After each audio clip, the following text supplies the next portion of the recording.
Hi everyone, we're reading chapter 19 of Del Toro Moon by Darby Carshett. I'm really sorry to disappoint you all, but my mom has to go to the store and I want to finish reading before late tonight, so yeah, sorry. Saturday morning, Operation Perry. After breakfast, I escaped to the barn, desperate not to give Ben any more Big Brother ammo. To kill time, I raked up the old straw and wheelbarrowed it out the back door. I spread it around the field and let nature do its thing. Elsid and Izzy grazed nearby. Their teeth ripped up the grass. It sounded like a giant zipper opening and closing. Some distance away, Turk stood alone. Naturally.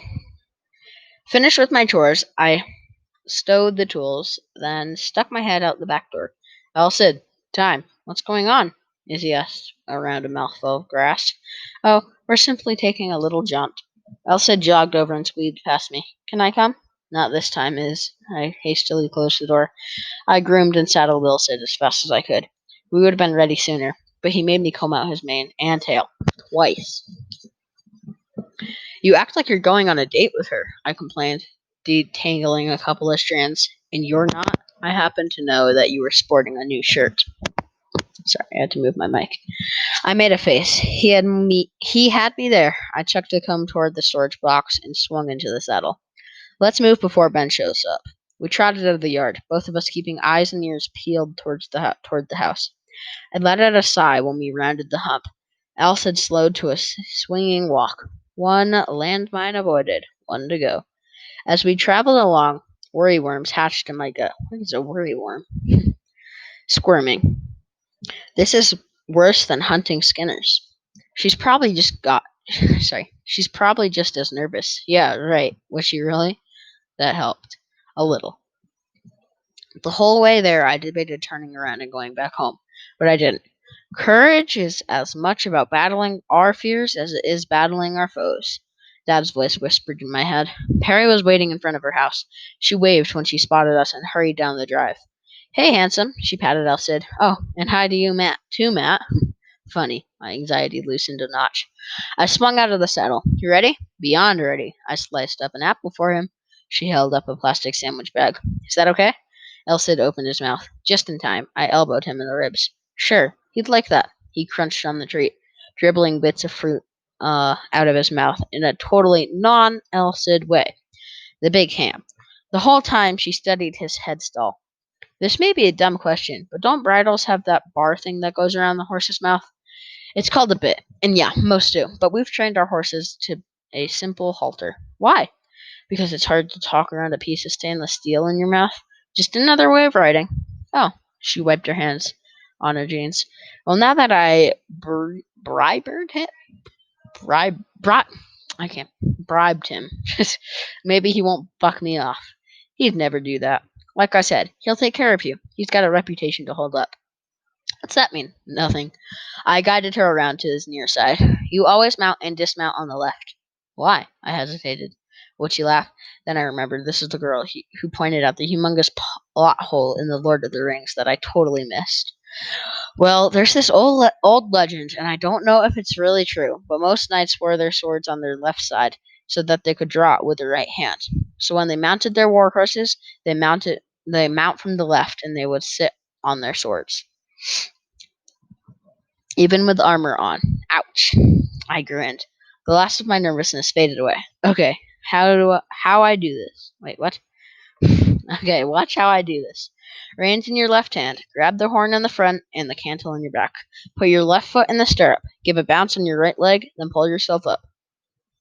I did it in slow motion, exaggerating each step. It felt awkward having to think about the separate moves. I dismounted the same way. You try. Halfway up. Perry faltered. She clung to the side of the saddle, her right leg flailing. A warning nicker from El Cid. Without thinking, put my hand on her bottom and boosted her the rest of the way. Thanks. Legs dangling and hands gripping the horn. She stared wide-eyed at the ground. Whoa, he's taller than I thought he'd be. She shifted in the saddle. What do I do now? Feet in the stirrups? Let me fix them for you. They're too long. I adjusted one stirrup, then the other, then guided her feet into the correct position. Drop your heels down, like you're trying to drag them through the dirt. Keep the stirrups under the balls of your feet. That's right. Your legs and spine will act like shock absorbers, especially when he trots. Like when I stand up on my bike pedals going over rough terrain? In a way. Now just hold the reins in your hands. But don't pull on his halter, else Sid knows what to do. If you start or to slip or get nervous, squeeze the biscuit. What? She eyed me like I had grown a third nostril. What's that? Grab the saddle horn. And don't worry about falling off. There's plenty of ground, and you won't miss it. I decided making Perry laugh was a pretty cool thing. Didn't know why, it just felt good. There's a lot more to riding than I thought there'd be, she said, adjusting her feet. There's an old saying. It might help you remember the important stuff. Heels down and heads up, knees down and heart up. Ankles close to your horse's side, elbows close to your own. That was the worst thing I've ever heard. It's just like 5 sentences. Walking like he was bouncing an egg on his back, Elsid made a large loop around the workday empty road. Even though Perry had good balance and a natural seat, he acted like he was afraid she would fling herself off into midair. She's doing great. You're doing great. Now squeeze your legs to signal him to go faster. Mouth pursed in concentration, Perry swayed in rhythm with Elsid's longer stride. On the next circuit, I heard her whispering to herself, heels down and head up. Without being asked, he broke into a jog, delicate enough to rock a baby to sleep. Perry gasped and grabbed the saddle horn, hooting with delight as she bounced along. Heels down, I stepped into the middle of the road and stood there like I was a riding instructor. That'll keep your weight in the saddle and around your horse's barrel. She circled me twice, beaming the whole time. Before pulling back on the reins with a timid tug, Elsid slowed to a brisk walk, his head bobbing in satisfaction, then halted. How was that? It was like, she screwed up one side of her face and thought, like his legs were my legs. Oh, I can't explain it. She clapped her hands she clapped a hand to her heart. Words fail me, which is a first. Want to try galloping? Really? Her eyes widened. You think I'm ready? Sure. People don't realize it until they ride for the first time, but a gallop is easier than to sit than a trot. I pointed up toward the road, or toward our ranch. We can go that way. Won't be any traffic. By myself? I could ride with you. Where in the world did that come from? Would you? Can he carry 2 people? Elsid snorted. I stifled a laugh. Like a boss, after all. This is a breed that carried knights in full armor. He probably can carry 3 people at a dead run. Slide your left foot free. Reaching around Perry, I grabbed the horn, stuck my boot in the stirrup, and swung up onto the saddle's broad haunch. Here. Perry held the reins out to one side. You steer. I took the reins, my entire being hyper aware of how close we sat. Awkward didn't begin to describe it. But in some bizarre way, it felt not awkward. An abrupt move from El Cid, and she fell back against me. Really, dude? I swore I heard him chuff with amusement. Sorry, I lost my balance. She straightened and gripped the horn with 2 hands, leaning forward more than was necessary. Guess she felt weird too, which is weirder because I assumed girls never felt like that. I tapped El Cid once with a heel. He took a couple of running steps, eased into a gentle lope, and pointing his nose toward the ranch. We flew along, Perry bouncing a lot less than I would have on my first ride. The more you relax, I said over the creak of leather, the easier it is. Trust El Cid. He'll never do anything that'll make you fall. Right. She eased up on the horn, holding it lightly with one hand. Oh, I get it. She shifted and started moving in the rhythm of the stride. How's that feel? It's magic. Yep. After 100 yards, Cid slowed to a walk. I wondered why. Then I spotted a cloud of dust from an approaching vehicle. I sighed as I caught the bass rumble of Dad's truck. Is that your father? Yeah, he's probably going into town for mail. Man, he better not be checking on me. Not cool, Dad. Not cool at all. Is he okay with me riding your horse? She sounded nervous. I told him the other day. Good. I wouldn't want him getting mad or anything. He seemed kinda, when I first met him. You mean all serious? She nodded, her attention on the truck. Mom calls him intimidating. For a moment, I tried to see my father through Perry's eyes, a stern-faced man who acted like and moved like a soldier. But all I could see was my dad. He's fine with us riding as long as we stay around here. Elsa had moved to one side of the road. The truck slowed. With a squeak of brakes, the morning sun showing off its dirty windshield. Rolling to a stop, Dad rested an elbow on the open window frame and tugged the brim of his hat in greeting. Perry, it's good to see you again. Hi, Mr. Del Toro. Are you enjoying your ride? Beats mountain biking by 1,000,000,000 to 1. Mom said thank you for letting me try it. She ran her palm along Elsid's neck. He's incredible. He is that. Dad's eyes twinkled. And Matt is not too bad either. Parents being funny. God, kill me now. Over Perry's head, I scowled at him, which of course pulled his grin wider. You could not have two finer teachers. But do not ride too far this time. He lobed a silent message at me. Do not ride to the ranch. We're turning around now. I lobbed the message right back. I'll be home in an hour. If Ben is still in bed, tell him to get his lazy self up and get his chores done. We have an appointment later.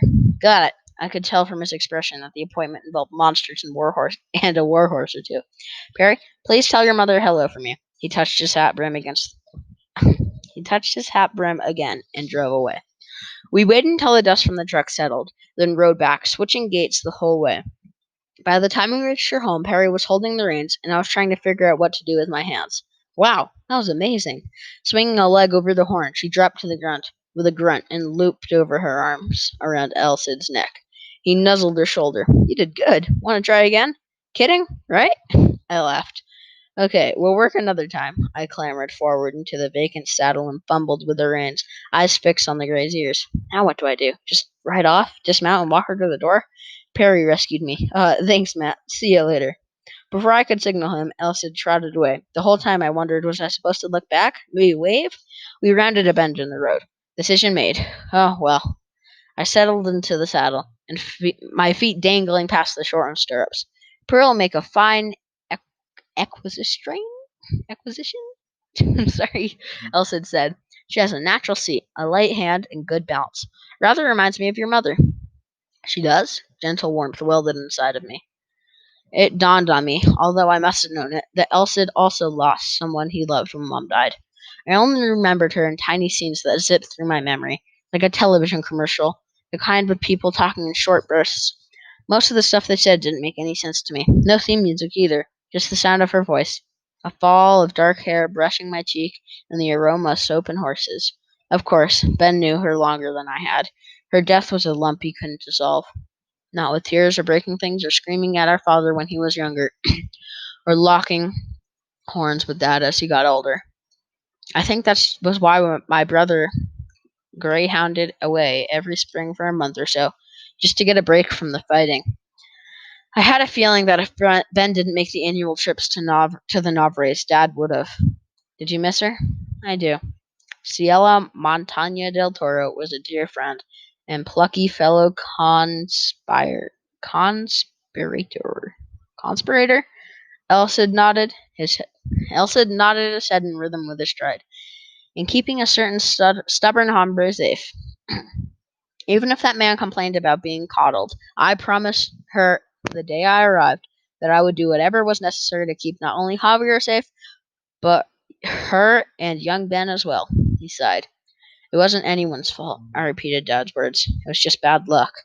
Perhaps. He shook his mane. Enough gloom. Would you like to hear some heartwarming and quite sentimental?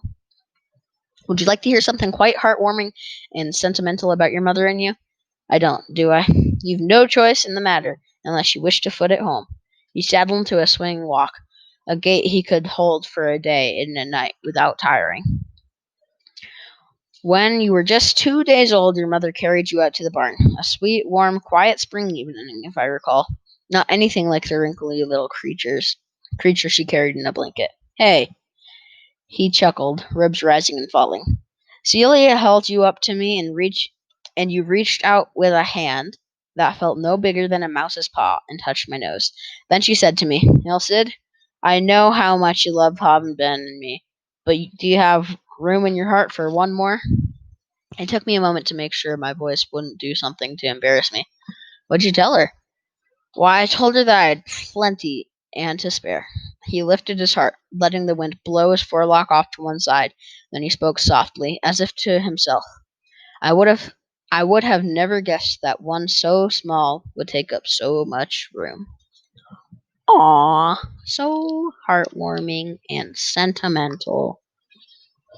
Okay, what chapter was that? That is the end of chapter 19, of Del Toro Moon, and that's all I'm reading this today. Yeah, because I'm done. That's all I have to read today. If you enjoyed, please like, subscribe, and turn on notifications. If you have any questions or comments, just throw them in the comments. Thank you for listening, and goodbye.